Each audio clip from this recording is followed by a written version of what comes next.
무엇과도 주님을 바꾸지 않으리. 다른 어떤 은혜 구하지 않으리. 오직 주님과 내 삶의 도움이시니 주의 친구 되기 원합니다. 주님 사랑해요.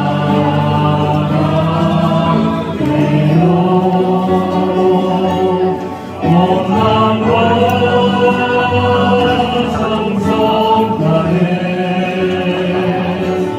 하나님의 지시라. 그들이 원합니다. 주님 사랑해요.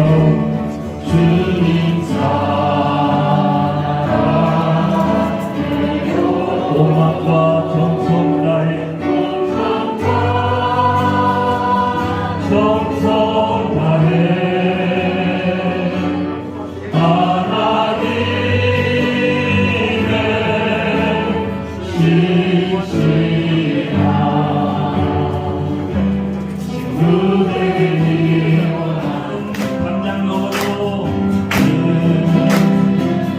담장 너머로 뻗은 나무 가지에 열매처럼 하나님의 귀한 축복이 삶에 밝히 넘쳐날 거야. 나는 어떤 시련이 와도, 나는 어떤 시련이 와도 네 곁에 나 있어. 전능하신 하나님께서 너와 언제나 함께하시니 나는 하나님의 사랑, 아름다운 하나님의 사랑, 나는 너를 위해 기도하며 내 길을 축복할 거야. 나는 하나님의 사랑의 선물, 사랑스러운 하나님의 열매, 주의 품에 꽃피운 나무가 되어줘. 하나님의 사랑, 나는 하나님의 사랑, 아름다운 하나님의 사랑, 나는 널 위해 기도하며 내 길을 축복할 거야. 나는 하나님의 선물, 사랑스러운 하나님의 열매, 주의 품에 꽃피운 나무가 되어줘.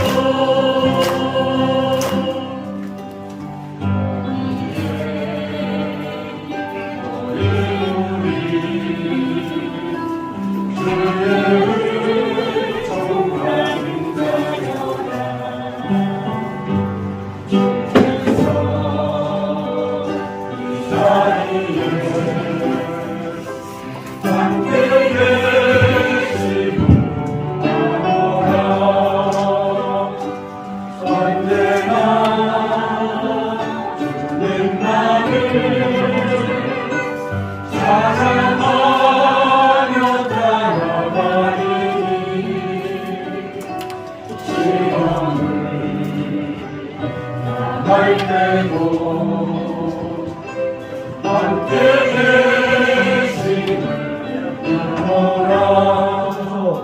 하나님께서 허락하신 달란트로 헌신 봉사하다가 이제 제8기 순천 시니어 선교학교로 불러주심에 감사드립니다. 코로나로 인해 선교학교를 개강하지 못하고 있다가 3년 만에 8기 선교학교가 개강되었습니다. 그동안 수고하신 모든 스태프들을 위로하여 주시옵고 이 사역이 우리 순천 지역은 물론 우리 대한민국의 곳곳에서 물결을 이루어 이 시대의 많은 시니어들이 인생의 후반전을 주님과 함께 도전하도록 인도하여 주시옵소서. 선교학교 교육을 통해 참여하는 모든 동역자들이 변화되게 하여 주시옵소서. 선교학교가 내 인생의 터닝포인트가 되게 하여 주시옵소서. 오늘 제3주차 강사로 오신 바울 선교의 치교 선교사님을 통해 우리 동역자들이 시니어 선교사로서 더 든든히 세워지기를 원합니다. 하나님 인도하여 주시옵소서. 인도 선교지를 방문하고 있는 정민영 선교사님에게도 함께 하셔서 사명 잘 감당하도록 인도하여 주시옵시고 오늘 3주차 모든 과정마다 우리 성령님께서 온전히 주장하여 주시옵소서. 예수님 이름으로 기도드립니다. 전주에는 중앙시장이라고 있는데 거기에는 콜라텍이라고 있어요. 깜짝 놀랐던 것은 대낮에 할머니 할아버지들이 거기를 그렇게 많이 가시더라고요. 춤을 이렇게 추신다고 하더라고요. 대낮에 너무 감사한 건 여기 계신 분들이 이전에 거기 안 가고 이 선교학교에 와서 찬양하고 나도 선교사가 될 수 있다, 나도 선교할 수 있다, 이런 열정을 불태우는 게 얼마나 감사합니까? 물론 이 중에도 낮에 콜라텍 갔다가 여기 오신 분이 있을 수도 있겠지만 전주에도 시니어 선교학교 있는지 모르겠어요. 있나요? 있습니다. 있군요. 그런데 순천만큼 이렇게 많이 안 모이는 것 같아요. 이 순천 지역에 놀라운 일을 행하실 주님을 기대하면서 오늘 저와 나눌 강의의 제목은 선교란 무엇인가입니다. 선교란 무엇인가. 여러분이 나도 선교할 수 있다 이렇게 얘기하셨는데 선교가 뭔지를 알아야 되잖아요. 그죠? 선교가 뭔지를 알아야 할 수 있는 거 아닙니까? 그냥 선교할 수 있다 이럴 수는 없잖아요. 그래서 지금 짧게 30초 드릴 테니까 선교가 뭔가를 한번 조별로 지금 앉으신 것 같아요. 그렇게 해서 몇 개 조만 한번 제가 발표할 시간 한번 드리고 싶거든요. 제 얼굴을 보지 마시고 빨리 가장 멋진 정답을 어느 조에서 이끌어내시는가 한번 몇 개 조만 한번 들어봤습니다. 선교가 뭐야? 이렇게 한번 한번 빨리 물어보세요. 선교가 뭐예요? 선교가 뭔 줄 알고 여기 오셨나요, 여러분? 선교가 뭐길래 나도 할 수 있다고 아주 답이 나와 있는 것 같지만 물어보면 정말 대답하기 어려운 게 선교란 무엇인가 하거든요. 그죠?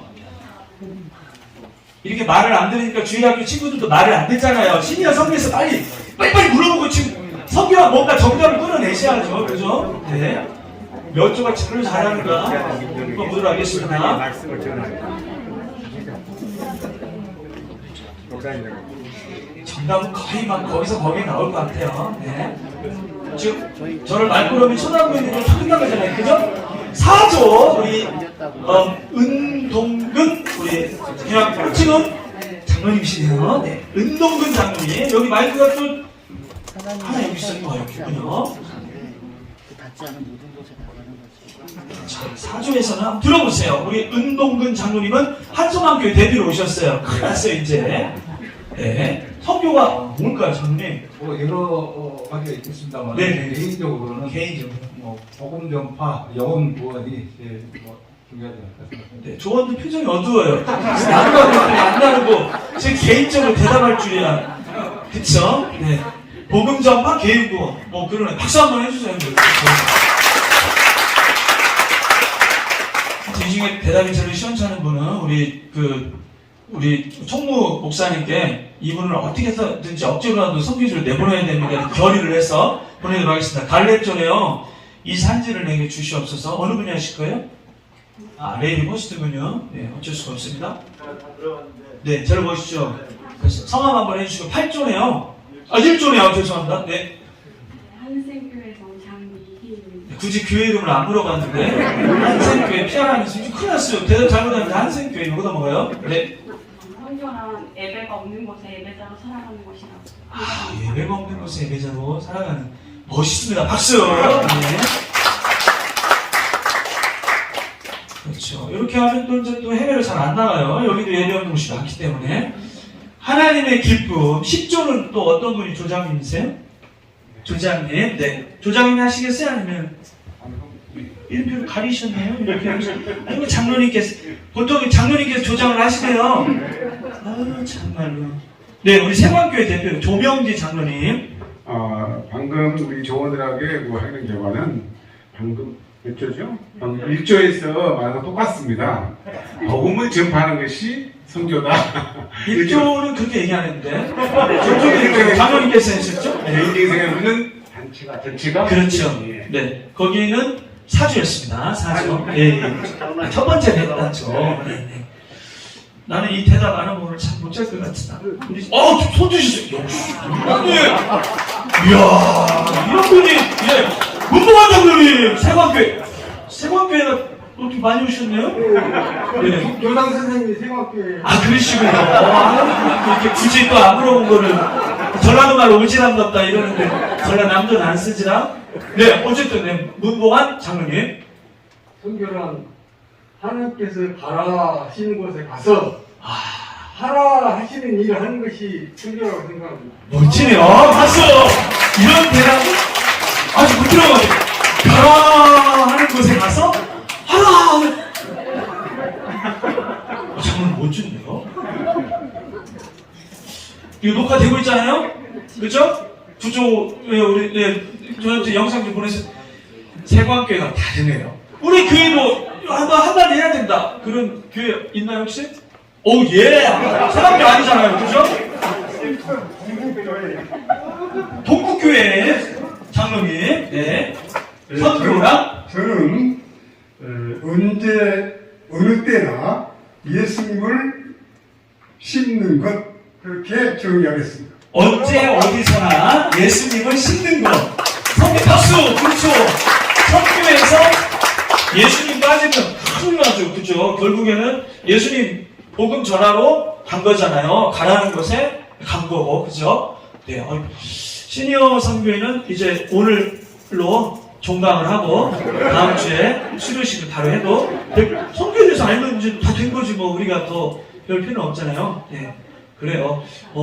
선교는 타문화에 가서 같은 문화는 전도고 타문화에 가서 예수님을 모르는 자들에게 예수님을 혹은 복음을 전하는 거. 뭐 이렇게도 할 수 있고 예수님을 만난 사람이 예수님을 만나지 않은 사람들에게 예수님을 전하는 거. 이것도 선교고 여러 가지로 정의를 내려볼 수 있을 것 같습니다. 오늘은 짧은 시간이지만 원래 제 강의의 주특기는 사실 이 강의는 아니에요. 그런데 이제 목사님께서 선교란 무엇인가 이 기본에 대해서 한번 조금 좀 나눠보면 좋겠다 해서 우리 대학생들에게 하는 강의를 한번 수준이 근데 너무 높아가지고 여러분 지루하실지도 모르겠습니다. 선교란 무엇일까요? 그냥 한번 제목만 한번 읽어보겠습니다. 선교는 시작. 선교는 예수님의 명령입니다. 그렇죠. 선교에서 가장 중요한 건 예수님께서 하늘로 올라가시기 전에 명령을 하셨잖아요. 그죠? 위임을 하셨습니다. 그래서 대위임령이라고 합니다. 그레이트 커미션이라고 하는데 선교는 가장 중요한 것은 명령이에요. 명령. 누구의 명령이에요? 예수님은 우리의 왕 되심을 믿습니까? 여러분 조선시대 때 왕이 내리는 명령을 뭐라고 하는 줄 알아요? 어명이라고요. 어명이요! 딱 하면 그냥 끝나는 거예요. 어명이요! 조명지 죄인은 사형을 들렀다 했단 말이에요. 그런데 조명지 죄인은 못 먹겠는데요? 이런 소리를 한다. 어명을 했는데 그럴 수가 있나요? 없나요? 없죠. 어명이 내려지면 사약에다가 절을 하고 먹어야 되는 거죠. 어명이면 그냥 끝나는 거죠. 이렇게 작은 조선이라는 나라의 왕이 내린 명령도 어명이기 때문에 무조건 사약도 먹는 그런 어마어마한 법보다도 더 높은 것이 왕의 명령인데 우리를 창조하시고 온 우주를 창조하신 만왕의 왕 되신 예수님의 명령이다. 그것이 어떻게 해야 되나요? 순종해야 되죠. 왕의 명령이기 때문에 여러분들은 정말 예수님의 명령이 어명보다 훨씬 더 강력한 더 중한 명령인 걸 알고 순종한 것이나요? 여러분 전쟁에서 정말 중요한 게 뭘까요? 뭐 훈련도 중요하고 또 뭐 무기도 중요하고 그렇지만 군대 갔다 오신 분들은 알 거예요, 그렇죠? 전쟁에서의 생명은 명령에 복종하는 거죠, 그렇죠? 중대장이 돌아가다 했어요. 근데 훈련이 잘된 특전사들이 너나 가라, 우리는 안 가고 이래버리면 어떻게 되나요? 끝나죠. 그래서 전시에는 명령이 불복종하면 어떻게 해요? 전살이죠, 그 자리에서. 지금은 우리는 어떤 시대에 살고 있습니까? 영적 전쟁 가운데 살고 있죠. 우리나라에 다문화 이주민들만 250만 명이에요. 등록되어 있는. 근데 거기에 뭐 또 예를 들면 원래 지내고 있고 또 여권 만료되고 돌아가지 않고 이렇게 불법 체류하는 사람까지 하면 400만 명 잡아요. 400만 명 중에 무슬림들이 몇 명인지 아세요? 18만 명인데 그 중에 선교사로 활동하는 것 같다라고 하는 분만 그렇게 추산되는 분만 3만 명이에요. 우리나라에. 이거는 국정원의 안수 집사님께서 저희 선교단체에 오셔가지고 그런 정보를 어디 가서 얘기하면 안 돼요. 선교사님 이러면서 흘려주신 건데 본인들은 다 안 돼요. 이렇게 딱 보면 수입도 없는데 잘 사네. 저 친구가 뭘까 무슬림인데 딱 선교사로 와 있구나. 그걸 안다는 거야. 우리 대한민국의 전 세계 선교 강국인데 2위거든요. 미국 다음으로. 우리가 몇 명 파송인 줄 아세요? 28,000명. 근데 우리가 전 세계에 보낸 선교사보다도 더 많은 무슬림 선교사가 이 작은 나라에 활동하고 있어요. 얼마나 치열한 영적 전쟁 가운데 살고 있는지 몰라. 이단들도 지금 난리치고 있죠. 자녀들 주일학교 무너지고 뭐 하여튼 그런 엄청난 치열한 영적 전쟁 가운데 살고 있잖아요. 그런 전쟁터 가운데 주님이 명령을 하신 거죠. 어떤 명령을 하셨을까요? 예, 4가지 명령을 하셨네요. 첫 번째 명령은 뭐예요? 가라 명령을 했어요. 가라. 선교는 가는 거죠. 가야 되죠. 아까 어떤 분이 우리 그 장로님께서 했잖아요. 예수님이 가라는 것으로 가야 된다. 그쵸? 가는 거죠. 선교는 뭐니 해도 가는 거예요. 타 문화권에 가는 거죠. 타 문화권이 아닌 순천에서 뭐 예를 들면 여수로 간다 이런 거 이제 전도라고 하는 거죠. 그죠? 가야 됩니다. 또 뭐 해야 됩니까? 제자를 삼아야 되는. 가서 뭐예요? 가서 자기 혼자 잘 먹고 잘 살고 자기 아들 학교 좋은 데 보내고 뭐 이렇게 하면 되나요? 조개 껍질 먹고 요트 타고 선교사가 놀면 되나요? 가서 제자를 삼는 거죠. 제자 삼고 뭐 해야 됩니까? 세례를 베풀어야 되는 거죠. 이거 예수님의 명령이잖아요. 그죠? 우리 교회에서 다 세례 하잖아요. 성례식. 그 다음 또 뭐 해야 됩니까? 가르쳐 지키게 하는 거죠. 이 4가지 중에 어느 게 제일 중요할까요? 다 중요한 것 같은데? 뭐가 중요할까요? 이게 진짜 어려워요. 저도 틀렸거든요. 선교학 강의할 때. 이 4가지가 예수님이 내리신 명령인데, 이제 원어적으로 보면 답은 나와 있는데, 뭐가 답일까? 1번, 가라가 정답이다. 손 들어보세요. 가라. 네. 도대체 가야지 뭐 역사가 일어나잖아요. 그쵸? 뭐 자기 방 안에서만 이렇게 하면 가야 되는 거죠. 그죠? 자, 제자로 삼아! 제자로 삼아. 한 분, 우리 뒤에 장로님 멋지게 들고 이쪽에 3분 들었네요. 5분 들었네요. 네. 세례를 베풀어야 됩니다. 이 4가지 중에 가장 중요한 게 세례를 베풀어야 됩니다. 한 분도 안 계시네요. 오늘 손 안 드시는 분들은 이따가 우리 장 목사님께서 잘 체크했다가 무조건 엮어가고 성사를 보내야 됩니다. 시니어 선교사 안 보내면 바로 선교를 보내주세요. 저희가 저는 세네갈에서 있다 왔거든요. 사하라 사막이 막 53도 그래요. 조금 높으면 57도도 막 그러거든요. 차가 이렇게 그 아스팔트가 너무 달궈져가지고 타이어가 그냥 팡크나고 막. 그러니까 고무신 벗어놓으면 이렇게 눌어붙고 막 이래요. 그런 데로 보내드릴게요. 은혜가 저절로 돼요. 자, 마지막 가르쳐 지키게 하라. 잠깐만요. 지금 손이 많이 부족해요. 1번 가라. 내리세요. 제자를 삼아라. 네, 그대로는 제자를 5명. 세례를 풀어라. 한 분 계시네요. 자, 가르쳐 지키게 하라. 가르쳐 지키게 하라가 제일 맞네요. 역시 대단하십니다. 정답은 뭐냐면 다 중요한데 제자를 삼아라. 다 동사같이 보이는데 세 개는 보어예요. 보어의 역할은 동사를 수식하는 거거든요. 다시 말하면 가서 제자를 삼는 거고 세례를 베풀어서 제자를 삼는 거고 가르쳐 지키기 위해서 제자를 삼는 거예요. 선교에서 가장 중요한 목적은 뭐냐면 제자를 삼는 거예요. 이게 의사가 가서도 의료 활동을 통해서도 뭘 해야 돼요? 제자 만들어야 돼요. 학교 세워서 뭐 해야 돼요? 제자 만들어야 돼요. 보안원에서 뭐 해야 돼요? 제자 만들어야 돼요. 교회 세워서 뭐 해야 돼요? 제자 만들어야 돼요. 또 거기 NGO 활동하면서 뭐 해야 돼요? 결국엔 제자 삼아야 돼요. 그런데 어떻게 하라고 했어요? 모든 민족을 제자로 삼으라고 했기 때문에 가야 되는 거죠. 모든 민족을 삼으려면 나가야 되잖아요, 도대체. 이해됐나요, 여러분? 그래서 여러분, 존 칼빈 잘 아시잖아요, 그죠? 장로교회 창시자 존 칼빈 이런 얘기를 했습니다. 복음은 비와 같이 구름으로부터 우연히 떨어지는 그런 것이 아니라 하나님이 그것을 보내는 도구인 사람의 손으로 전달된다. 선교라는 것은, 복음이라는 것은 하나님이 직접 하실 수도 있지만 누구를 통해서 사람의 손으로. 근데 이 사람들이 어떻게 되나요? 보내어져야 되는 거죠. 이해됐나요, 여러분?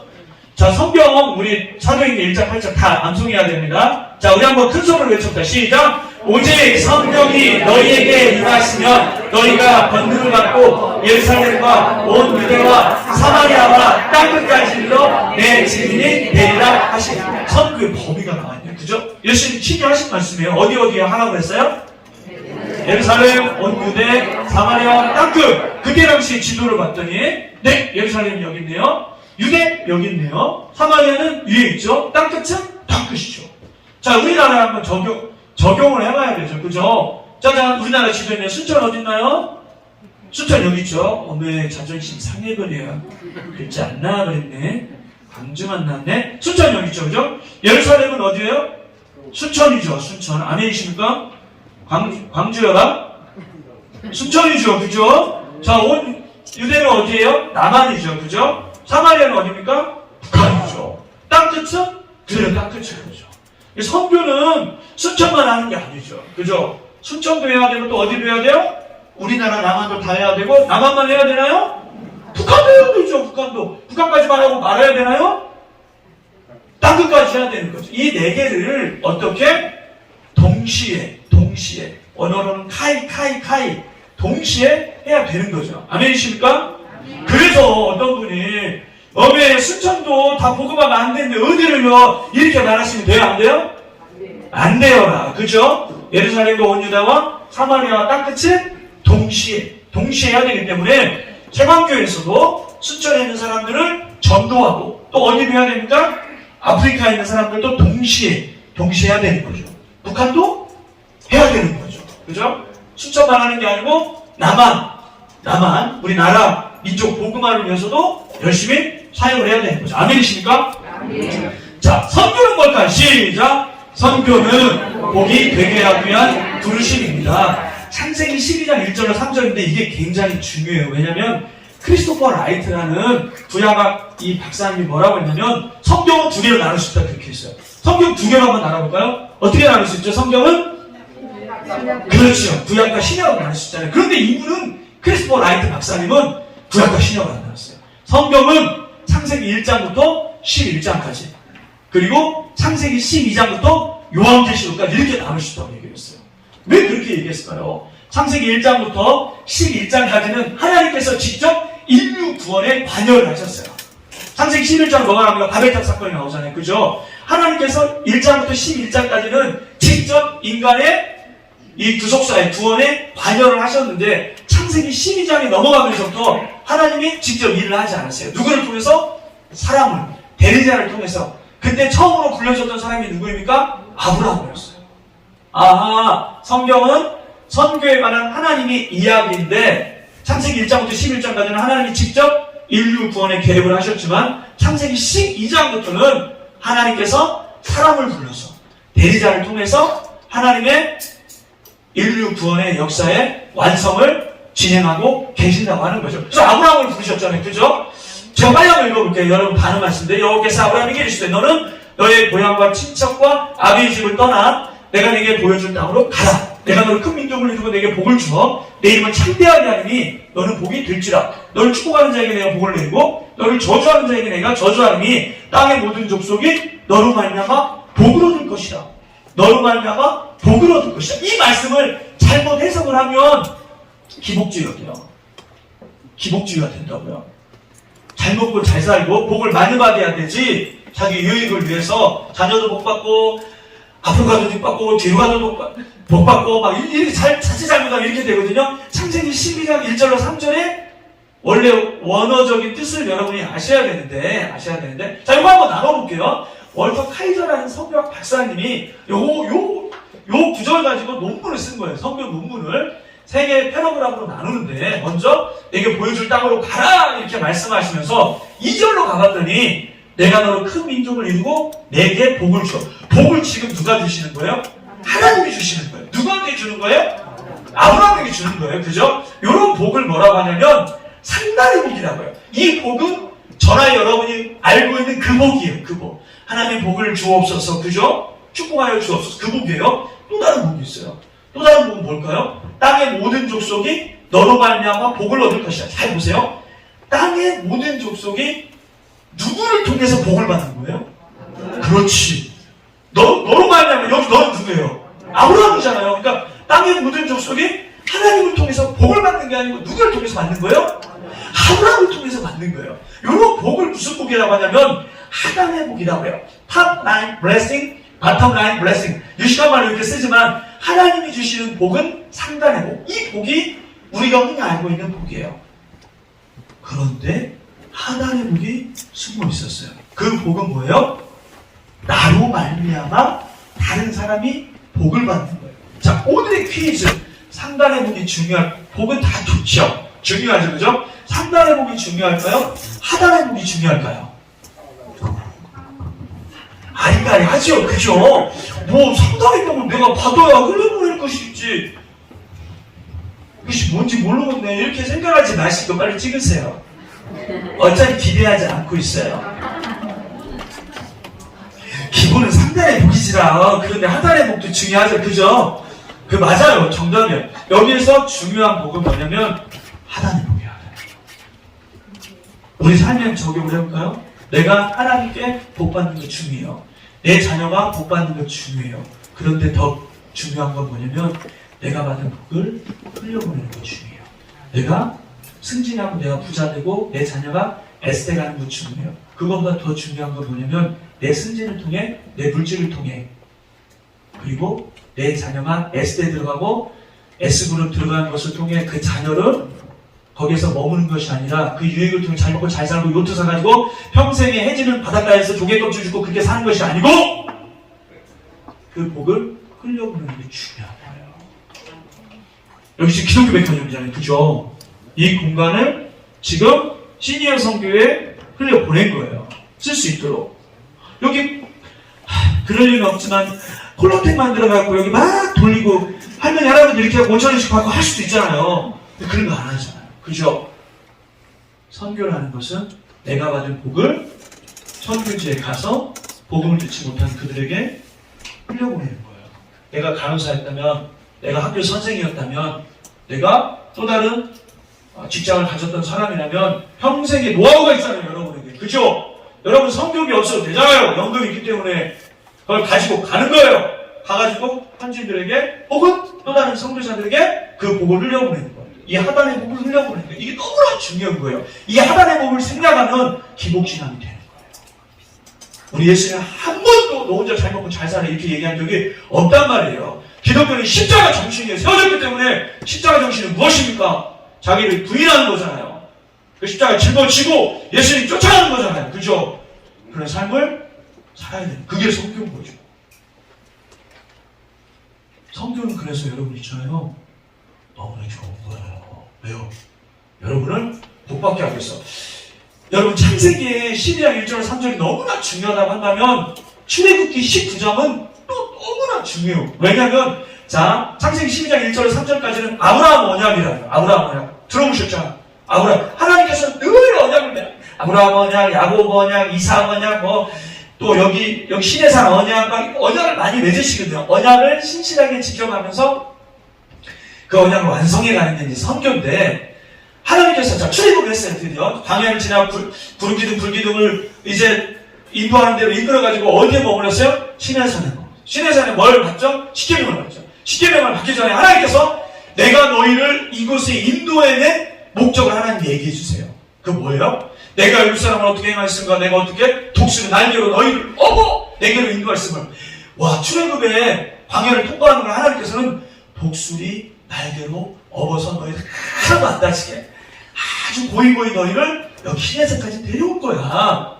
데려오기 전에 애굽에서 뭘 했나요? 원래 70명이 들어갔고 인구가 뻥튀기가 됐잖아요. 그죠? 몇백만 명이 됐잖아요. 국가를 이루기 위한 3요소가 있잖아요. 그게 제일 중요한 거, 그죠? 국민이 필요하잖아요. 국가 3요 중에. 영토도 필요하잖아요. 가나안, 그죠? 주권도 필요하잖아요. 시내산에서 뭘 줘요? 율법을, 십계명을 주는 거잖아요. 그쵸? 이해됐나요? 그래서 이스라엘 너희들을 내가 택했던 이유, 그죠? 성경은 모르는 사람들 그잖아. 진짜 이스라엘 역사, 왜 맨날 그 역사를 공부하고 그래? 뭐 이런 얘기 하잖아요. 그죠? 왜 하나님은 이스라엘을 선택했을까? 그 정답이 출애굽기 19장에 나와요. 그래서 선교를 공부할 때는 창세기 12장, 출애굽기 19장, 뭐 또 이사야서 43장, 뭐 다 중요하지만 특별히 이제 출애굽기 19장에 봤더니 세계가 다 내게 속하였느니 너희가 내 말을 잘 듣고 내 언약을 지키면 너희는 모든 민족 중에 내 소유가 되겠고, 자, 이스라엘을 선택한 이유가 나오는 거예요. 너희가 내게 대하여 제사장 나라가 되며. 제사장이 뭐예요? 제사장 역할이 뭐죠? 제사장 역할은 백성들을 하나님께로 인도하는 역할이 제사장 역할인 거죠. 그렇죠? 여러분들도 제사장이잖아요. 그죠? 너희는 택한 백성이요 왕 같은 제사장이라. 여러분에게는 제사장의 사명이 있는 거예요. 그래서 믿지 않는 사람들을 하나님께 인도하는 거죠. 그죠? 그래서 이스라엘을 나라로 만든 이유가 뭐냐면 믿지 않는 수많은 이방 민족들, 구원받지 못한 민족들을 다 어떻게 하려면 하나님께로 인도하려고. 그래서 나라를 만드신 거예요. 피의 언약을 했어요. 그런데 혼란한 이스라엘이 어떻게 했나요? 언약을 지키지 않았죠. 포로를 끌려하고 나라가 망해버린 거예요. 끊임없이 선지자를 통해가지고 정신 차려, 여호와께로 돌아가자, 여호와께로 돌아, 여로보암의 길로 가면 안 된다, 다윗의 길로 가야 된다. 끊임없이 선지자들을 보냈지만 다 죽이고 이 언약을 파기한 거죠. 이해됐나요? 네. 그래서 출애굽기 19장에서는 이스라엘에게 그런 사명을 주었는데 그 사명을 망각을 하고 결국에 나라가 망하는 이스라엘 모습을 본 거죠. 자, 세 번째 선교는 시작! 선교는 하늘의 상급을 쌓는 기회입니다. 자, 로마서 1장 14절 한번 읽어보세요. 시작! 헬라인이나 야만이나 같이 있는 자나 어리석은 자에게 다리를 자. 근데 이 말씀을 사도 바울이 다 내가 비쳤다 이 얘기를 하는데 내가 헬라인이나 야만이나 여기까지는 하고 뭐 좀 시들하니까 헬라인이나 야만을 지은 자나 어리석은 자에게 비친 이유는 뭐냐면 내가 그들 때문에 구원받았다. 사도가 됐다. 이렇게 생각을 하는데 원어적으로 보면 그게 아니죠. 왜냐하면 헬라인이나 야만이 지은 자나 어리석은 자는 복음을 듣지 않은 사람들이에요. 이 사람들에게 내가 사도로서의 복음을 전함으로 사도 바울이 굉장히 많이 강조했던 내용 중에 하나가 뭐였냐면 하늘에 대한 상급의 얘기였어요. 멸류관을 받고 하늘의 상급, 상을 받는다 이 얘기를 많이 했거든요. 내가 믿지 않는 그들로 인해서 하늘의 상급을 받는다. 그래서 내가 그들에게 빚졌다. 그 얘기를 하는 거예요. 아이까리 하시죠? 무슨 내용인지. 그래서 여러분 대이인명을 양날의 검이라고 맥스 치스몬이라는 박사님이 표현하시는데 선교를 하게 되면 좋은 두 가지 유익이 있어요. 첫 번째로는 선교를 하게 되면 어떻게 되죠? 미전도 종족이 복음화되잖아요. 당연하잖아요. 그죠? 거기서 끝나는 게 아니고 선교를 하게 되면 전도하는 자들이 완전해져요. 이게 무슨 얘기일까요? 여러분 누가복음 2장에 보면 천사가 잠자고 있는 목자들에게 딱 나타나요. 그죠? 그러면서 보라 내가 너희에게 참 큰 기쁨의 좋은 소식을 전하노니 하고 복음을 전한단 말이에요. 그죠? 처음으로 사람들에게 복음을 전했던 존재가 뭐냐면 천사예요. 자, 하나님께서는 돌들을 통해서도 아브라함의 자손이 되게 할 수 있는 분이시거든요. 하나님은 선교사들을 통해서 복음을 전하지 않고 천사들을 통해서 그죠? 복음을 전할 수도 있는 분이 하나님이세요. 그런데 왜 굳이 사람을 통해서 복음을 전하실까요? 천사들은 완전한 존재이기 때문에 그래요.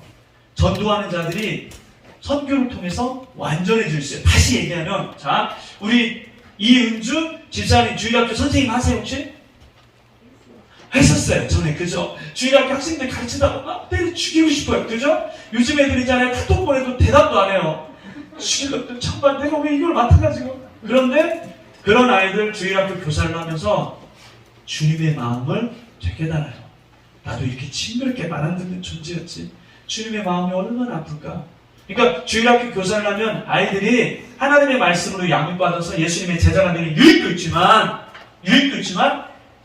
그 교사를 하는 사람이 교회 봉사를 통해서 훈련이 된다고요. 주님의 마음을 알아가게 된다고요. 온전해진다고요. 그래서 선교를 하면 이게 실제 신문에 나왔었어요. 저희 대표이사님한테 인터뷰를 했었는데 선교를 하면 목사님 교회가 부흥되나요? 이렇게 질문을 한 거예요. 선교단체 대표들이 모였고 선교를 하면 부흥되는 교회들 많이 있잖아요. 그죠? 전주 안디옥교회 깜짝교회도 선교하는 교회잖아요. 막 90%까지 헌금하고 이러는데 막 10,000명까지 찍고 그랬거든요. 그 질문을 했을 때 그 목사님 뭐라고 대답하지 아세요? 선교하면 부흥합니다 라고 대답하지 않고 선교하면 교회가 성결해집니다. 교회가 거룩해집니다. 그 대답을 하셨어요. 맞아요. 여러분이 선교에 참여하시나요? 선교사들 위해서 기도해야 돼요. 단기 선교 가야 돼요. 선교금 해야 돼요. 콜라텍 갈 돈이 없어요. 왜냐하면 선교사들 편지를 어떻게 선교를 보내야 되고 단기 선교 가야 되고 교회에서 또 뭐 선교한다고 헌금해야 되고 언제 콜라텍 가요? 제 삶이 어떻게 되나요? 거룩해져요. 여러분이 시니어 선교학교 안 와서 어떨 뻔했어요? 여러분? 집에 가서 텔레비전을 보든지 수천만 어디 바빠라 여수 바빠다 막 이런 데는 방황하든지 이랬을 게 아니에요. 근데 선교학교에 매여가지고 여기 와서 지금 어떻게 되는 거예요? 여러분이 예수 그리스도의 제자로 온전해지고 성결해지고 거룩하게 되잖아요. 선교에는 그런 유익이 있는 거예요. 선교는 무엇인가? 큰 소리로 시작! 선교는 창조주를 알게 하는 것입니다. 당연하죠. 선교는 창조주를 알게 하는 것이죠. 여호와가 우리 하나님이신 줄 너희는 알지어다. 여호와는 어떤 분입니까? 우리를 지으시며 우리는 그의 것이니 하나님은 우리의 주인 되시죠. 그죠? 그래서 우리가 기도할 때 뭐라고 불러요? 주야! 이렇게 하잖아요. 왜 주여라고요? 주인이시니까. 그죠? 주인님! 그거를 주인님 하면 발음이 잘 안 되잖아요. 그래서 주야 하는 거잖아요. 그죠? 하나님 우리의 주인 되시는데 그 주인님께 오늘 하루를 살아갈 때 여러분의 하루의 삶의 주권을 그분께 드렸습니까?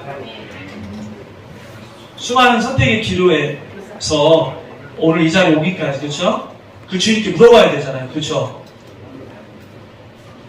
오늘 하루의 삶의 주권을 하나님께 내어드리지 못하고 내가 주인 되어서 살진 않았나? 선교는 있잖아요. 선교는 하나님이 어떤 분인가를 정확하게 전하는 것인데 내가 하나님이 내 인생의 주인 되어서 그분의 주권과 통치로 다스림 받지 못하고 살고 선교사로서 나간다. 이거는 있을 수 없는 얘기입니다.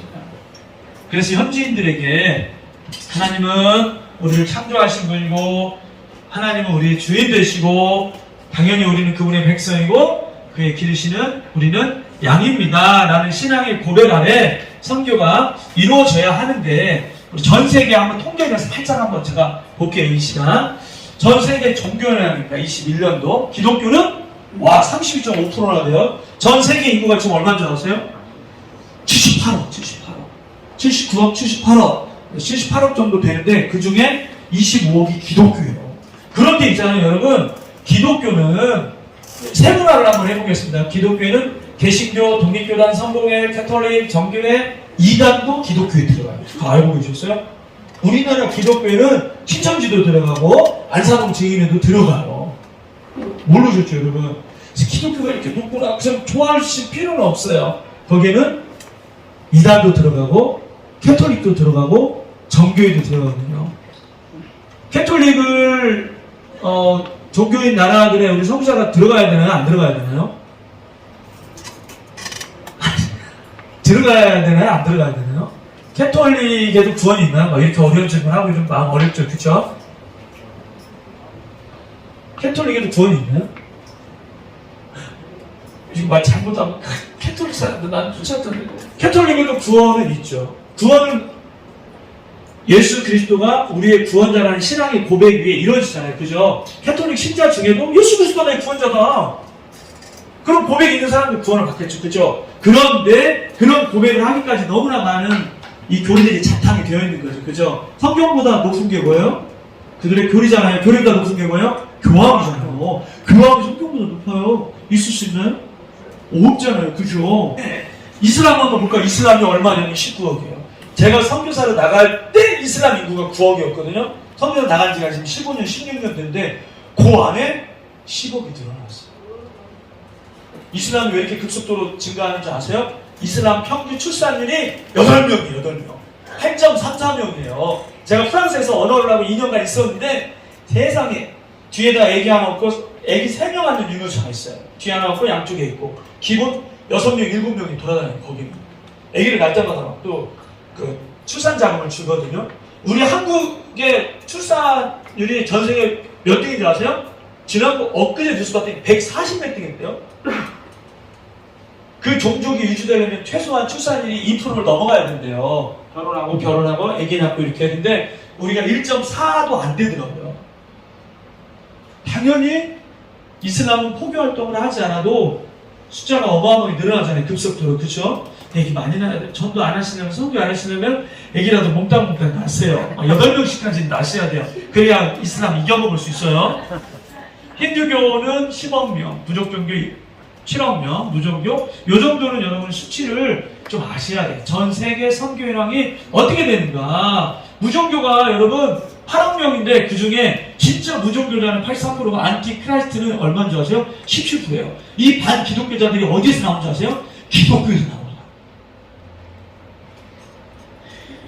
세계 종교 성장률을 한번 보도록 하겠습니다. 여기 봤더니 세계 인구 성장률이에요. 이게. 그죠? 불교는 세계 인구 성장률보다 낮네요. 캐톨릭 낮네요. 옥서독스 정교회도 낮네요. 그죠? 이 크리스찬은 모든 크리스찬이에요. 아까 기독교는 우리는 뭐예요? 우리는 개신교잖아요. 그죠? 개신교, 이단, 캐톨릭, 정교회 다 합쳐서 기독교라고 한단 말이에요. 근데 다행인지 어쩐지 모르지만 이 전체 이 기독교는 세계 인구 성장률과 거의 똑같이 가요. 그쵸? 쭉 봤더니 프로테스턴이 우리 개신교거든요. 개신교가 와 세계 인구 성장보다 높네요. 우리나라 가서는 절대 안 그런 것 같은데. 근데 왜 이럴까요? 필리핀, 브라질 이런 데는 지금 엄청나게 부흥하고 있거든요. 저희 바울성교가 500명인데 그 중에 80명은 필리핀이 40명, 그 다음에 브라질 사람이 40명 들어가 있어요. 거기 센터를 세워서 현지인들을 훈련해놓고 선교사를 막 보내는 일을 하고 있는 거예요. 그러니까 아프리카 전 세계 지금 선교 지도자가 어느 나라에서 나오고 있는지 아세요, 여러분? 아프리카 나이지리아에서 나오고 있고 남아프리카 공화국에서 나오고 있어요. 아프리카는 엄청나게 지금 개신교가 폭발적으로 부흥하고 있거든요. 지금 우리나라는 지금 안 그러고 있잖아요, 그죠? 어쨌든 네. 여기 맨 밑에 봤더니 이반젤리컬 되는 이반젤리컬은 뭐예요? 복음주의죠, 복음주의. 여러분 우리가 개신교지만 그죠? 어떤 개신교입니까? 복음주의 개신교. 복음주의가 뭐예요? 여기 잘 알아야 돼요. 복음주의가 뭐예요? 여러분 복음주의자들 아니죠? 맞습니까?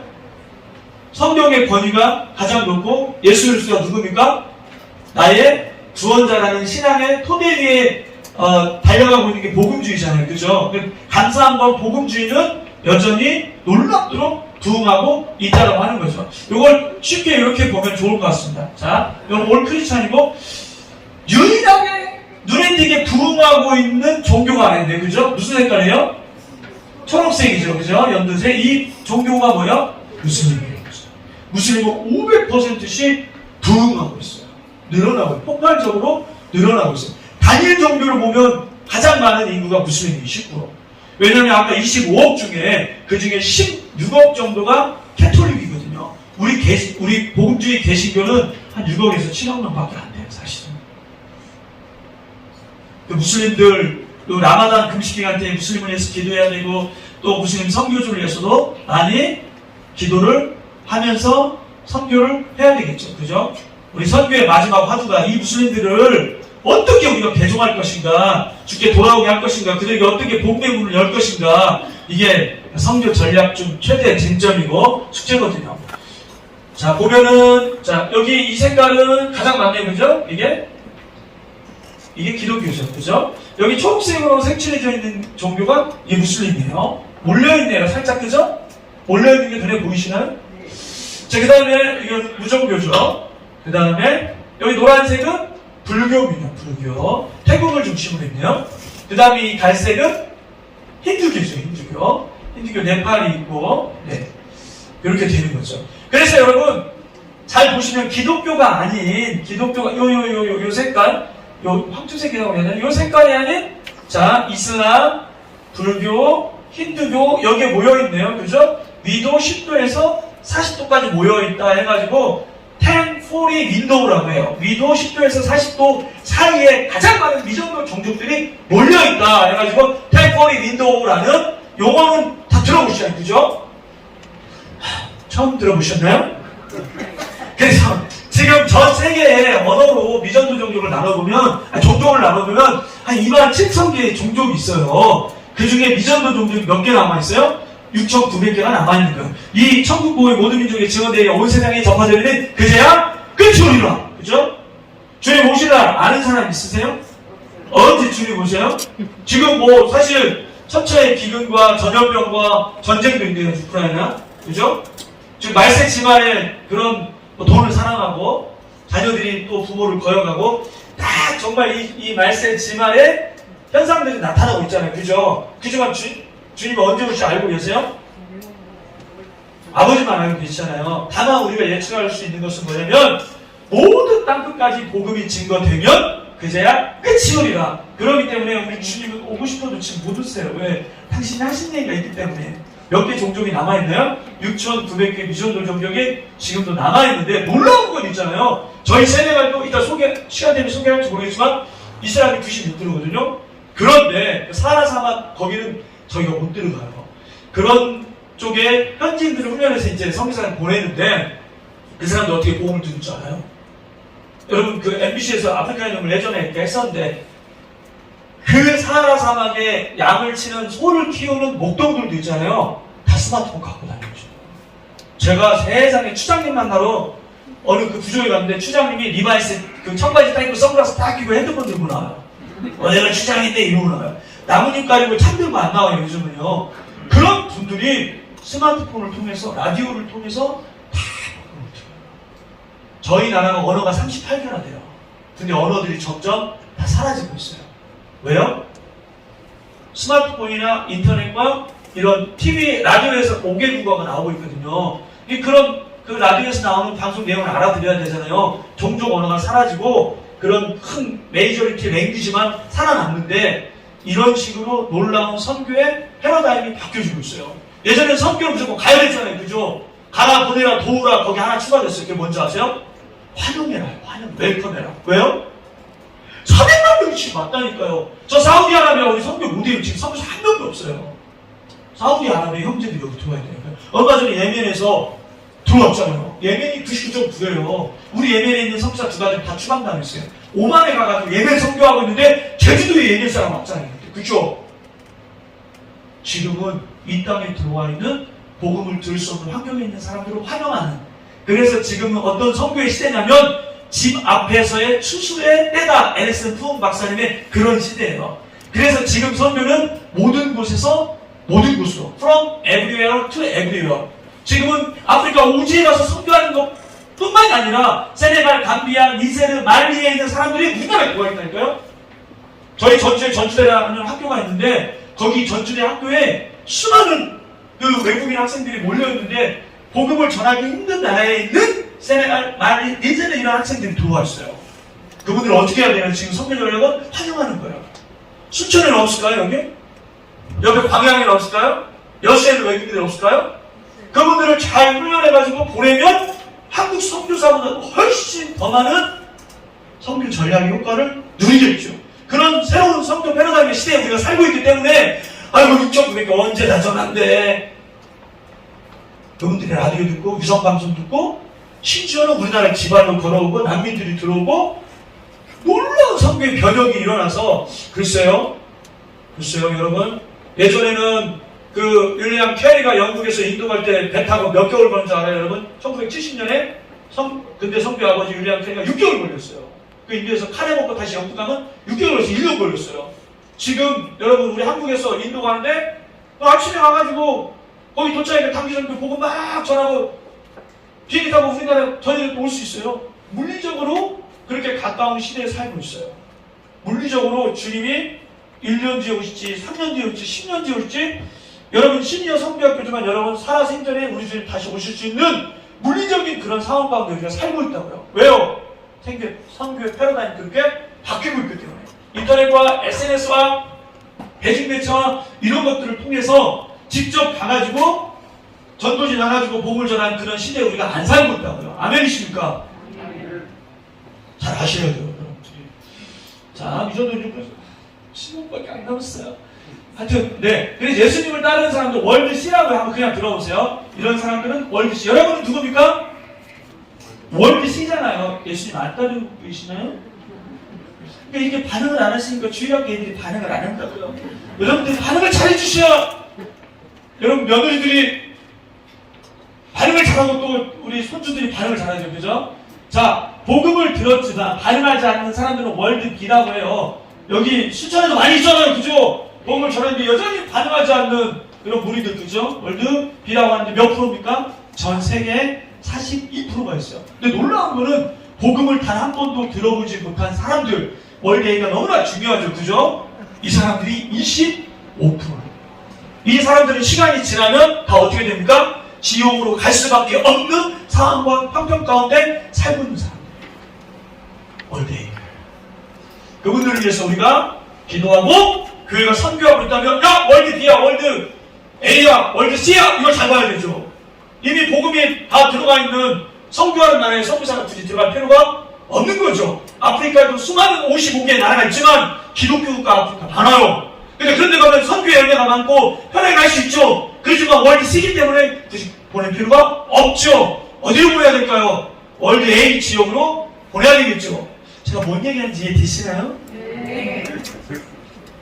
그러다가 가가지고 또 장로님도 목사님 오늘 저 성경부 들어갔는데 왜 자꾸 이렇게 월드 C 지역으로만 보내세요? 제가 우리 파송성 기사, 후원성 기사 봤더니 다 복음이 전해졌는 월드 C 지역이구만요. 월드 A 지역으로 바꿔야 된다. 이러면 이제 복잡해져요. 장로님.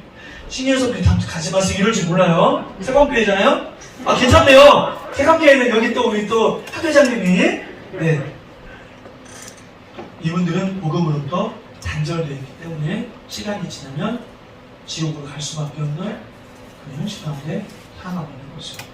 성교는 뭘까? 시작! 성교는 주님의 마음을 아는 것입니다. 읽어봅시다. 시작! 누가 주의 마음을 알아서 주를 가르치겠느냐? 그러나 우리가 그리스도의 마음을 가졌느니라. 그리스도의 마음을 가져야죠. 어떻게 우리가 가르칠 수 있습니까? 알아야 되는 거죠. 이거는 머리로 알다, 공부해서 알다가 아니에요. 야단하는 말인데 경험해서 알다, 마음을 공유해서 알다라는 거예요. 어떻게 선교사가 선교지를 가는데 시니어 선교에 공부만 하고 나갈 수가 있습니까? 주님을 인격적으로 만나야 되죠.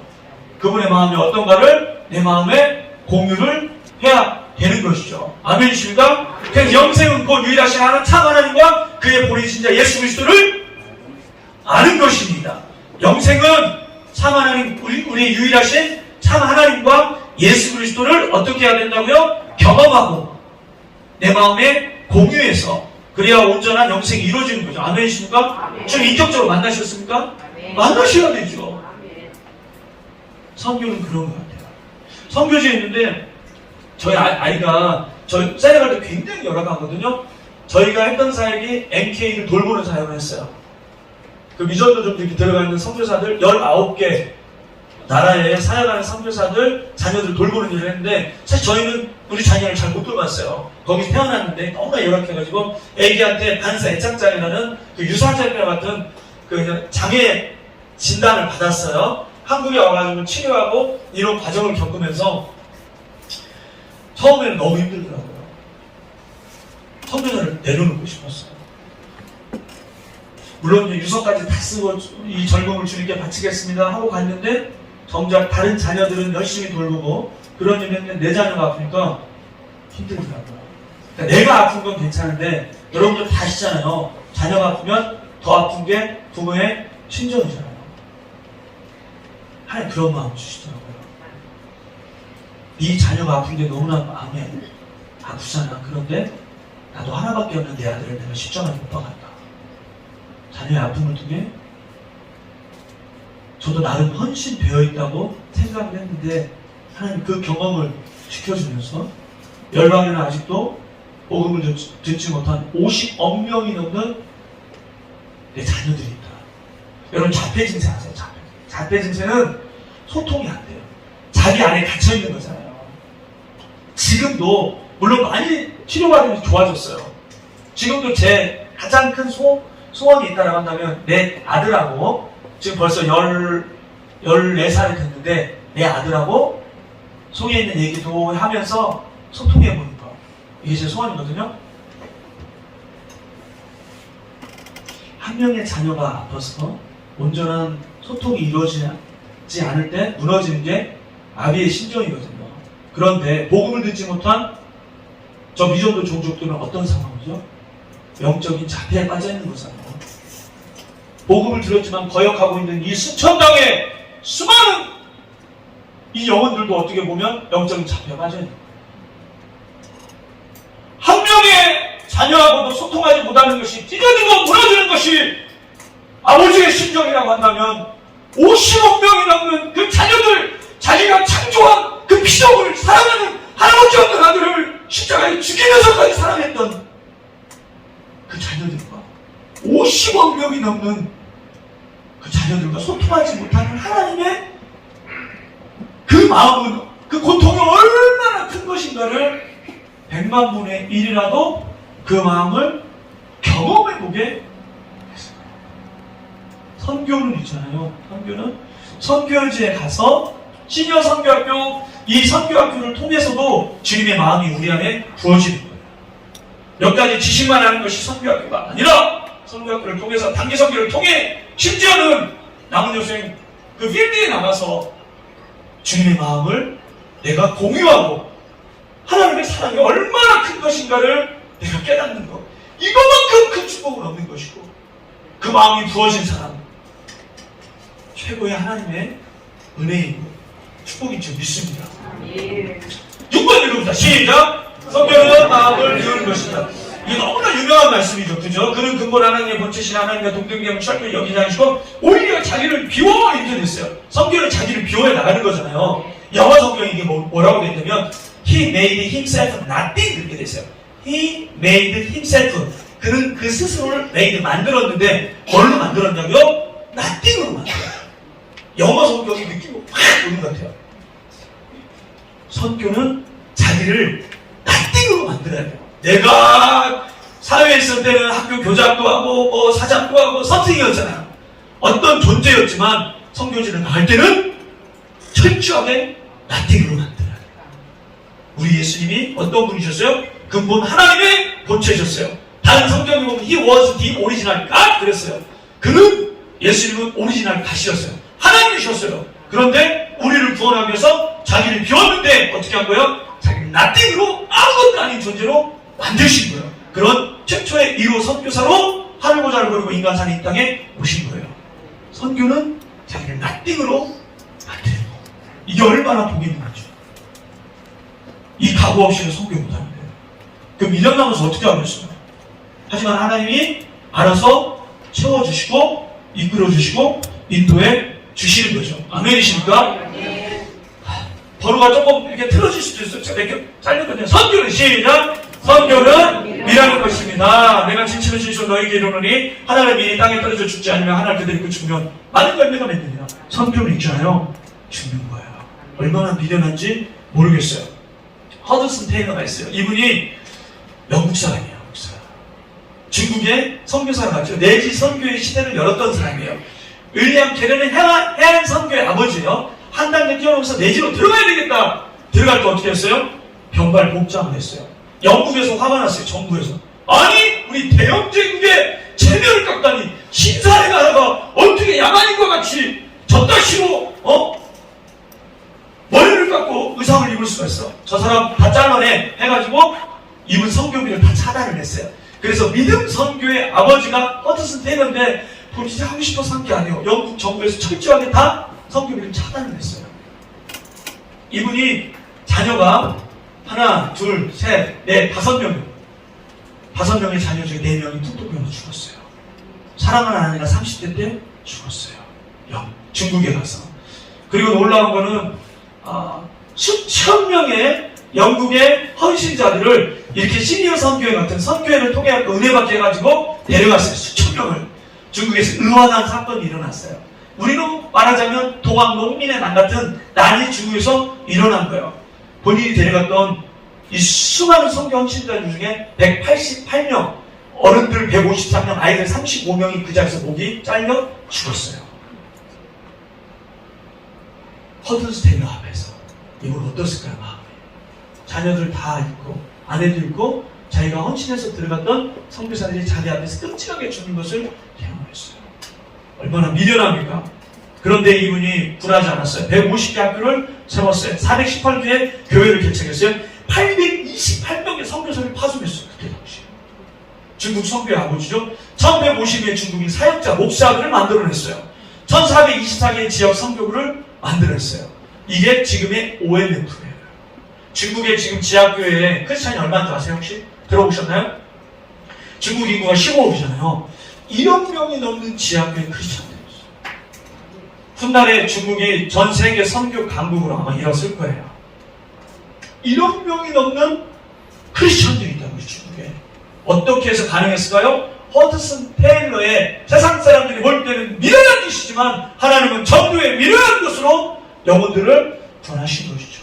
18,625명의 세례를 줬어요. 여러분, 허드슨 테일러의 헌신을 보고 영국의 캠브리지 대학교를 나온 시티 스터드라는 청년이 있었어요. 그가 캠브리지 대학교 7명 똑같이 병발을 하고 다음날 신문에 이렇게 났어요. 지금까지 선교 역사에 이렇게 많은 영국의 천재들이 선교사를 헌신한 적은 없다. 캠브리지 대학교에 공부를 잘하는 수재들이 중국에 선교사를 왔어요. 그리고 몸이 아팠어요. 다시 영국으로 돌아갔어요. 그러면서 영국에 있는 청년들에게 선교의 메시지를 전했어요. 그러던 어느 날 화장실에 갔는데 화장실에 영국구가 있었어요. 아프리카의 식인종은 선교사를 원한다. 깜짝 놀랐어요. 시티 스터디가 사랑하는 아내가 몸이 아팠기 때문에 이분 혼자 아프리카의 식인종에게 들어갔어요. 그게 콩고예요. 지금 콩고 민주공화국은 기독교 국가가 됐죠. 지금 웩이라는 선교단체가 있어요. 전 세계적으로 굉장히 유명하죠. 수천 명의 선교사를 파송한 웩 선교단체를 만든 분이 바로 이분이에요. 이분이 했던 말이 그 말이에요. 만약 그리스도가 하나님의 아들이고 그가 나를 위하여 십자가에 죽은 것이 맞다면 내가 드리는 어떠한 희생도 과하다 할 수 없다. 내가 드리는 어떠한 희생도 과하다 할 수 없다. 미련하죠, 그죠? 여기까지만 보고 끝내야 되겠네요. 제임스 홀이라는 선교사가 있어요. 제가 원래 한국 선교 역사, 토마스 선교사부터 현대 선교까지 쫙 선교 역사를 하는 분이거든요. 그런데 평양에 들어왔던 제임스 홀이라는 선교사가 있는데 이분이 의사였어요. 캐나다에서.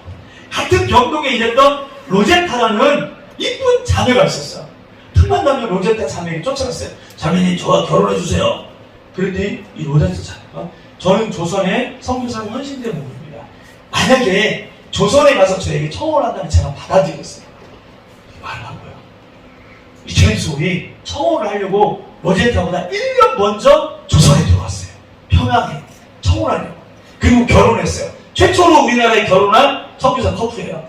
그리고 아기가 셔드라는 아기가 2살이고 에디스라는 아기가 뱃속에 있었을 때 청일전쟁이 일어났어요.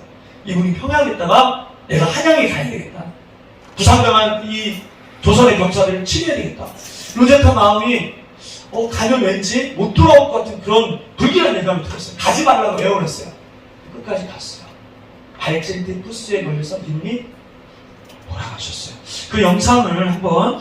청일전쟁의 분수령이었던 평양 전투. 제임스 홀은 자신의 몸을 돌볼 틈도 없이 부상당한 환자들을 치료하며 복음을 전했습니다. 그의 마지막 죽음의 순간도 로제타의 일기 속에 남아있습니다. 남편의 눈은 슬픈 듯 나를 바라보았고 띄엄띄엄 사랑한다고 말해주었다. 마지막으로 애써 나에게 하려던 말은 내가 평양에 간 것을 원망하지 말라는 것이었다. 제임스는 말했다. 나는 주님을 위해 기꺼이 평양에 갔고 그분께서 그 뜻을 다 헤아려 주실 거라고. 혹시 울음소리가 들릴까 싶어 안간힘을 쓰며 울음을 참아야 했다. 그러나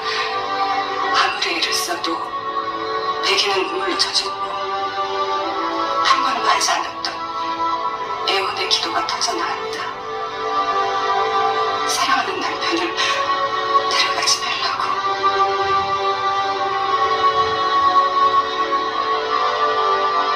그의 선교 활동은 짧았지만 평양 선교의 개척자, 고아들의 친구로 불린 그의 헌신은 적지 않았습니다. 하나님을 향한 원망마저 허락하지 않은 그런 남편이 로제타의 곁을 떠났습니다. 눈물로 얼룩졌던 당시 일기장. 그러나 그 눈물이 마르지 않았습니다. 남편 죽음 후에 얻은 딸 이디스. 로제타에게 큰 위로가 되었던 딸마저 그의 곁에 오래 머물지 않았습니다. 겨우 5살, 풍토병으로 죽기 직전까지 엄마는 고열에 시달리는 딸의 상태를 일기에 기록했습니다. 체온 41도, 숨이 가쁘고 힘들어했다. 잠시 후 호흡의 간격이 점점 길어졌다. 눈을 크게 뜨고 엄마를 바라본 채 작은 영혼이 서서히 떠나갔다. 그렇게 그 아이는 세상에 보내주신 그분에게로 다시 돌아갔다. 아들이 하나 남았잖아요. 셔우라는 아들이 이 아들을 의사를 만들었어요. 그리고 조선에 들어왔어요. 그리고 아버지가 죽자 많은 황금이 거쳤고 아버지를 기념하는 기홀병원이 평양에 세워진 거예요. 기념한다? 제임스 홀 선교사를 여기에서 사역을 했어요. 이분들이 조선을 떠나지 않고 그리고 광해 영혼을 세웠습니다. 끊임없이 병원을 세웁니다. 에디스 마가르티 병원을 세웁니다. 평양 외국인 학교를 세웁니다. 경성여자의학 전문학교를 세웁니다. 이게 지금 고려대학교 부속병원의 전신이에요. 동대문 부인병원을 세웁니다. 이게 이화여자대학교 부속병원의 전신이에요. 인천간호 전문 보건대학을 세워요. 그리고 한국의 박정동이라는 여자를 최초의 의사를 만들어요. 그리고 문맥 퇴치운동 이런 많은 일을 하다가 박정동이라는 여자가 폐결핵으로 죽게 돼요. 어릴 적에 이모라고 따랐던 그 박정동 여자 의사가 죽게 되니까 이분이 마음이 너무 나빴어요. 아! 내가 이 조선의 사람들의 결핵을 퇴치를 해야 되겠다 해서 했던 일이 뭐냐면 씨를 만드는 일이었어요. 크리스마스 씨 아시나요 여러분? 이분이 만든 거예요. 조선 총독부에서 독립군장 만들려고 지금 그거 한 거지 이분을 쫓아내요. 인도에 갔어요. 남은 여생 선교하다가 다시 캐나다로 돌아갔는데 이분이 세웠던 광성고등학교 그리고 대한결핵협회에서 돌아가신 전에 우리가 한 번이라도 모셔야 되지 않습니까? 해가지고 이분을 광성고등학교 강당에 모시고 말씀을 듣는데 이분이 쫙 말씀을 전하다가 내가 만일 죽으면 사랑하는 내 아내와 나를 양화진 사랑하는 부모님과 내 여동생이 묻혔던 곳에 묻어달 유언을 해요. 1991년에 이분이 돌아가시고 양화진에 이 가족 모두가 묻혀있습니다. 얼마나 미련합니까? 여러분 이 땅에 들어왔던 선교사가 몇 명인지 아세요 여러분? 이 땅에 들어왔던 선교사가 2,956명이에요. 이 작은 조선 나라 땅에 하나님께서 2,956명이나 되는 어마어마한 선교사를 보내셔서 양화진에 150명, 광주에 23명, 전주에 17명, 공주에, 청주에, 순천에도 얼마 전에 인요한 선교사님, 정 린튼 선교사님 오셨잖아요. 그죠? 마산에, 여수에, 부산에, 대구에, 그리고 안동에, 홍천에, 원주에, 그리고 평양에, 개성에, 의주에, 삼천리, 방방곡곡에 선교사가 묻혀 계시 한 곳이 없어요. 하나님 전도에 미련한 것으로, 순교에 미련한 것으로, 헌신에 미련한 것으로 이 땅에 5만 개가 넘는 교회를 세우셨고 이 순천 땅에도 오늘의 시니어 선교 학교가 이곳에 열리기까지 하나님의 은혜의 빛을, 복음의 빛을 진짜됩니다. 선교는 하나님의 마음을 깨닫는 것이고 주님의 은혜를 깨닫는 것이고 내가 이 은혜를 무엇으로 보답할까? 그래서 하나님이 가라시는 그곳으로 복음 들고 달려가는 것, 그 복음의 빛을 담는 것, 그것이 선교가 아닐까 생각합니다. 특별히 이 시니어 선교회를 통해서 남은 여생 어떻게 사는 것이 가장 복된 삶인가 여러분 고민하면서 지금까지 내 삶이 그렇게 살지 못했다면 내 남은 여생 이제 하나님의 은혜의 복을 그 복음의 빛을 갖는 일에 주님 내 여생을 인생을 내 시간을 내가 드리겠습니다. 이렇게 고백한 은혜의 역사 일어나는 소망합니다. 우리 한번 좀 기도했으면 좋겠습니다. 여러분이 왜 이 자리에 지금 앉아 계신가요? 여러분이 자발적으로 이 자리에 온 것 같지만 아닙니다. 하나님의 섭리가 있었고 하나님의 부르심이 있었기 때문에 이 자리에 온 적이 있습니다. 그동안 지금까지 인생 나를 위해서 나의 유익을 위해서 내 가정을 위해서 나의 명예를 위해서 나의 승진을 위해서 내 물질의 불명함을 위해서 조금이라도 넓은 집 더 좋은 차를 타기 위해서 아주 마을루마하며 살았던 인생이라고 한다면 이 주님 나의 남은 인생에 우리 하나님의 영광을 위해서 하나님이 나를 포기하지 않고 지금까지 구원했던 것처럼 저 무슬림의 영혼들 어떻게 한다면 여러분 주님은 포기하지 않았을 텐데 아브라함을 부르셨던 하나님께서 오늘 이 자리에 있는 나를 부르셨어. 주님 다시는 끝나버려 갔어. 예 주님 내 인생의 그동안의 노하우와 인생의 경륜과 나에게 연금이 있고 나에게 믿음이 있고 예